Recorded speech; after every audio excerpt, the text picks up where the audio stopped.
Good day, class. Welcome to Introduction to Cyber Diplomacy.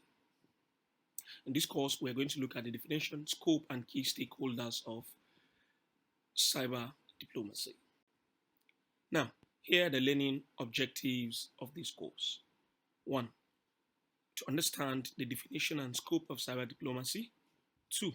Explore the historical developments of cyber diplomacy. 3. Recognize the importance of cybersecurity in international relations.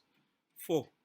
Identify the key stakeholders in cyber diplomacy. Now, what is cyber diplomacy? Cyber diplomacy involves the use of diplomatic strategies to address issues related to cybersecurity, cybercrime, and the governance of cyberspace. So, the key aspects of cyber diplomacy includes preventing cyber attacks and cybercrime. 2. Building international trust and norms for cyberspace while promoting digital development and internet access. So, in a nutshell, cyber diplomacy is just the use of diplomatic. So, normally, cyber diplomacy occurs between two or more countries, and this diplomacy involves putting in measures or strategies or techniques to solve issues or problems that arises due to cybersecurity, possibly due to commencement of cybercrime, and to ensure the full protection of their cyberspace, which is the virtual environment or space where cyber-related activities happens. Now that we understand the meaning of cyber diplomacy and key aspect of it, let's now proceed to look at the scope of cyber diplomacy. So the scope of cyber diplomacy revolves around the following. 1. Cybersecurity agreement. It involves negotiating between international treaties on cybersecurity. Say, for example, a cyber criminal in Nigeria trying to dupe or commit a cybercrime to one of his victims in Ghana. So the cyber agreement between two different countries will enable Ghana as a country, or rather, yes, it will enable Ghana as a country to, since they have a negotiating treaty between Ghana and Nigeria on cybercrime policies, so it's easier to provide access or to give support in nabbing such a criminal trying to dupe the client in such a country. Also, we have cybercrime management, which involves collaboration. This brings in collaboration between to address the issue of cybercrime across borders of different countries. Another thing is capacity building.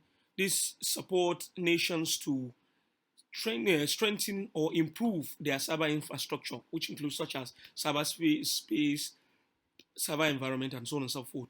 Another thing is cyber governance. This promotes the establishment of rules, norms, and standard or policies governing the cyberspace, which is the virtual environment in the space. Now, let's look at the historical developments of cyber diplomacy. The cyber diplomacy began to rise with the rise of internet in the late 1990s. This rise of internet brought about concerns over cybercrime and data privacy. So this led to the formation of early frameworks like the Budapest Convention of Cybercrime in 2021. So in the early 2000s, there has been an increase in cyber threats like the Estonia cyber attack 2007. So this brought about the establishment of computer emergency response teams globally to address the issue of data, cybercrime and data privacy. So in the 2010s, the continuous evolvement gave chances or brought out rooms which support the emergence of cyber warfare and ransomware as a major global threat. This ransomware involves attackers seize the services or seize access to certain cyber resources and demand for ransom until they are paid before such thing will occur or before they allow the real owner of such owner of this file access such resources. And this was achieved through the UN groups of governmental expert UNGCE, which deliberated on the cyber norms. So in 2020s, based on this expertise of UN groups, their research focused on cyber capacity building in developing nations. So this in turn gave out the growing role of artificial intelligence, and quantum computing in cyber security. Now, what are the importance of cybersecurity in international relations? One is national security. It prevents cyber attacks on critical infrastructures.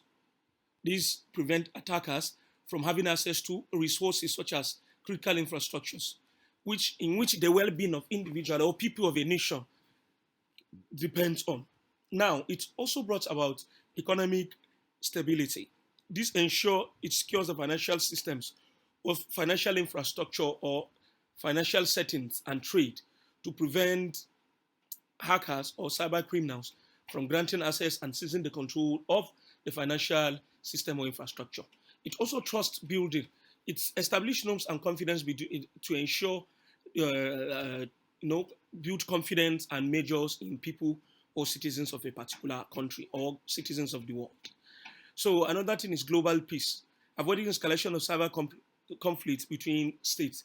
This ensures that two nations will stay at peace, just like the example I cited between Ghana and Nigeria. So if there are agreements or cyber agreements between two countries, there will be peace between the country, and any attempt or an attempted attempt by any cyber criminal, the two states having agreement will operate based on the already established agreement in having such criminal. Now, let's look at the key stakeholders in cyber diplomacy. One, we have the states, national governments negotiating cyber agreements and protecting citizens. Examples include the US